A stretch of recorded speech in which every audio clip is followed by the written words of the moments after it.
Hi, I'm Emma. She read his messages. Was she wrong? Let's get into it.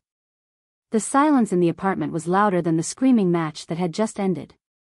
I stood in the doorway of our shared home office, the blue light of the laptop screen reflecting in my wet eyes, staring at a document that had just shattered everything I thought I knew about the man I had loved for 6 years. There it was, a transfer history, a digital footprint of a life I never knew existed, showing $5,000 moving from our joint savings account to an online casino in the Cayman Islands, not once, but twice a week for the last 18 months. But it wasn't the gambling that made my hands shake so violently I could barely grip the doorframe. It was the name on the other end of the chat logs, the one I had been whispering to myself in the shower, the one that had been on my lips when I fell asleep. It wasn't a stranger. It was his sister-in-law, the woman who had helped me pick out my wedding dress, the woman who had held my hand when my father died, the person who had told me over a bottle of wine just last month that she was so jealous of how safe our marriage was. But this relationship didn't end in a single moment. It ended slowly, over time. And to understand how we got here, you need to know how it began. We met in a way that felt like a cliché from a rom-com, or at least, that's what we told ourselves later to make the tragedy more bearable. It was a rainy Tuesday at a coffee shop in downtown Chicago, the kind of place where the baristas know your name and the smell of roasted beans always feels like a hug. I was Elias, a junior architect trying to make a name for myself, and he was Julian, a freelance graphic designer who seemed to have time for everything but work. We were both there to escape the rain, both reaching for the last muffin in the display case, and the resulting laughter was the first spark. For the first 3 years, it was absolute perfection. Julian was the kind of partner who remembered how you took your coffee, who would drive 3 hours just to bring you soup when you were sick, who wrote me handwritten notes and left them on my desk where the morning sun would hit them just right. We were the couple friends whispered about with envy, the ones who held hands across dinner tables, the ones who seemed to have a private language of glances and jokes that no one else understood. We bought the fixer-upper, a sprawling Victorian with peeling paint and a garden that needed tending, and for a while, that garden was the perfect metaphor for us. We put in the work, we watched it grow, and we believed we had built something that would last forever. But looking back, the cracks were there from the very first month, subtle enough to miss if you were looking at the bloom rather than the roots. It started with Julian being vague about his work hours, saying he was designing for a big client, but never showing the screens. He started making excuses to stay late, saying the coffee shop was a better place to think, and he began to check his phone with a new, defensive intensity. I told myself I was being paranoid, that the early days of a relationship are always filled with small mysteries that turn into trust later on.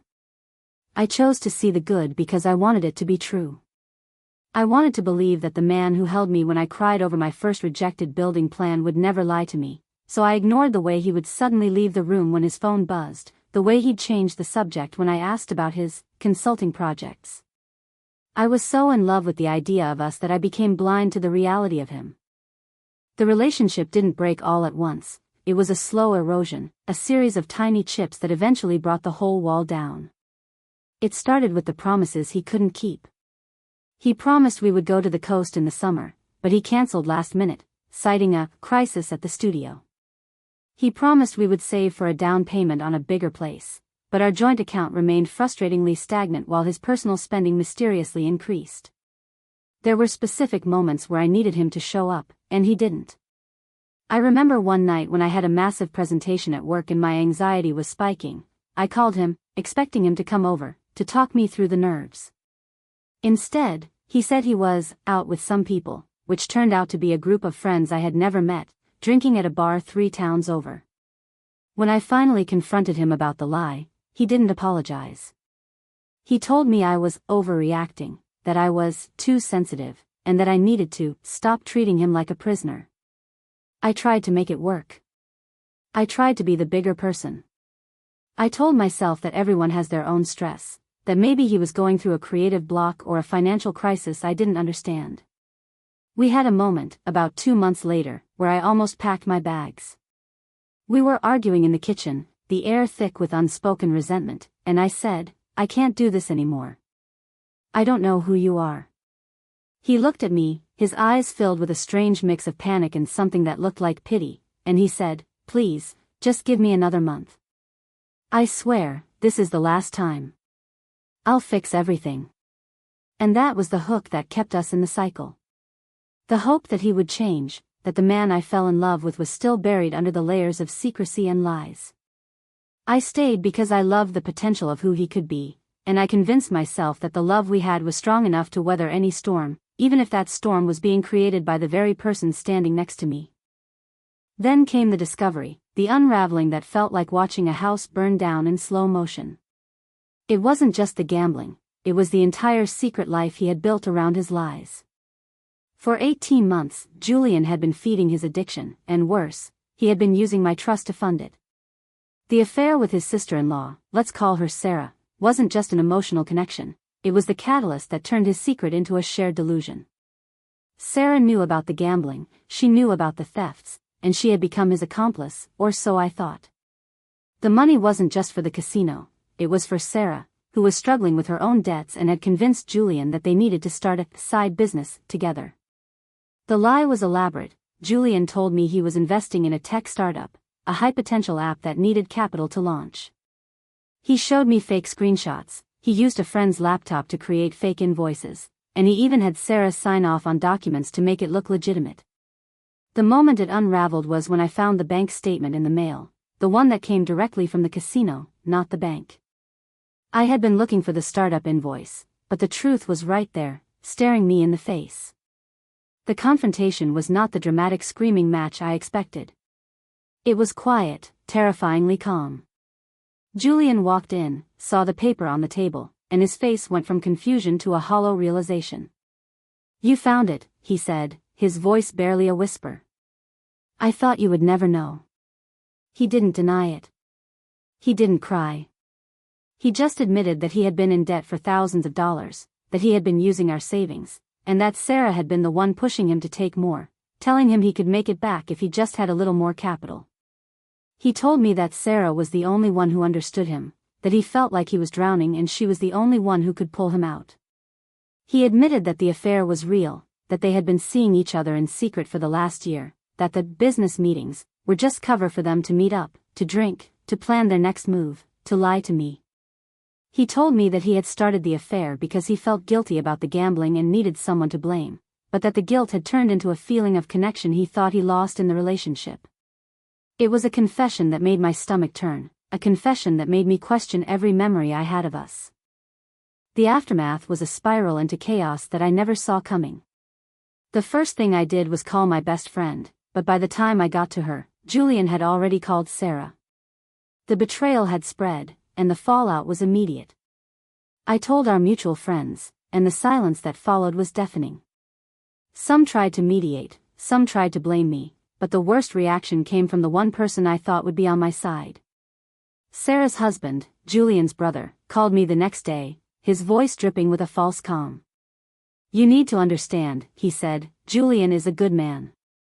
He made a mistake, but you're the one who pushed him away. You weren't supportive enough." He was defending the person who had stolen my money and cheated on me with his own wife. I hung up and sat on the floor of our living room, surrounded by boxes of my things, realizing that I was truly alone. I had no one. My family was shocked, my friends were confused, and my partner was being defended by the person I loved most. The loneliest moment was the third day after the confrontation, when Julian came home to pack his things. He didn't fight, he didn't beg for forgiveness. He just packed a bag and looked at me with a look that was so devoid of remorse that I felt a coldness spread through my chest. He said, "I'm sorry, but I can't stay in a house where I don't feel like I can breathe." And then he left, walking out the door with Sarah waiting in the car, leaving me with the silence and the debt. That was the moment I realized it was truly over. There was no reconciliation, no second chance. The betrayal was too deep, the foundation too rotten. I had to start over, not just with my life, but with my belief in love itself. To truly understand this tragedy, you have to look at both sides of the story, because while the betrayal was undeniable, the reasons behind it were human and messy. From my perspective, I was the victim of a calculated deception that stripped me of my agency.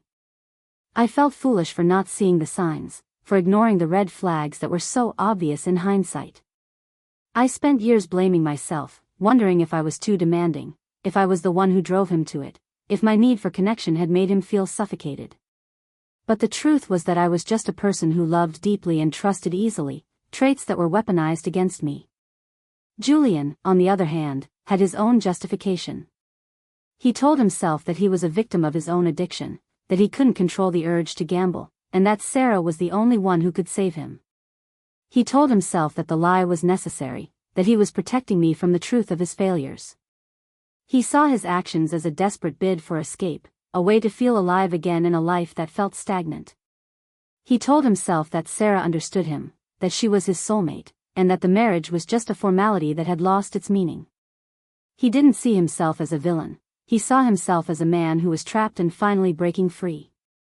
And while his justification doesn't excuse the theft, the affair, or the manipulation, it makes the betrayal feel more human, more tragic. He didn't hate me, he loved me, but he loved the escape more. He didn't hate Sarah, he loved her, but he loved the danger of their secret life more. It was a complex web of insecurity, addiction, and poor communication that led to a point of no return. I missed the signs because I wanted to believe the best in him. He missed the consequences because he was too consumed by his own internal chaos. So now, we have to ask the question that every person watching this story is probably thinking, guilty or not? Is Julian purely guilty, a monster who stole from his wife and cheated with his sister-in-law, or is the situation more complicated than it appears? Is the betrayed person entirely blameless, or did their own need for a perfect relationship blind them to the warning signs? The argument for guilty is simple: he stole money, he lied for years, he cheated, and he manipulated the situation to make himself the victim. There is no excuse for stealing from the person who trusts you most. The argument for not guilty is that he was struggling with a severe addiction, that he felt trapped, that he was trying to find a way out, and that the betrayal was a symptom of a deeper issue, not just a moral failing. But the truth is, it's both. He is guilty of the actions, but the situation is complicated by the human need for escape. And I, the betrayed person, am not entirely blameless, because I allowed myself to ignore the signs for too long, because I thought my love was enough to fix everything. The verdict is not a simple binary.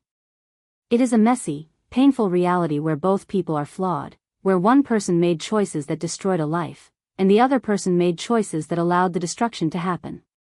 Love, lies, and hard choices. You decide. This story leaves a lot of questions for you to sit with. Have you ever been in a situation where you had to choose between walking away from a love that was hurting you and staying because you believed you could fix it? Have you ever found yourself defending someone who hurt you, just to protect the memory of who they used to be? If you have been through a betrayal like this, or if you have been the one who struggled with an addiction that affected your relationships, I want to hear your story in the comments below. Share your thoughts on whether you think Julian was guilty, or if his desperation makes him a victim of circumstances. Let's talk about the gray areas of relationships, because they are where the real pain lies. If this story resonated with you, please consider subscribing to the channel, hitting the bell, so you never miss the next deep dive into the complexities of love and betrayal. Every week, we bring you new stories from the front lines of relationships, stories that will make you question your own life, your own choices, and your own heart. Thank you for listening, for being here, and for sharing your own journey with us. Until next time, remember that love is complicated, but you are strong enough to navigate it.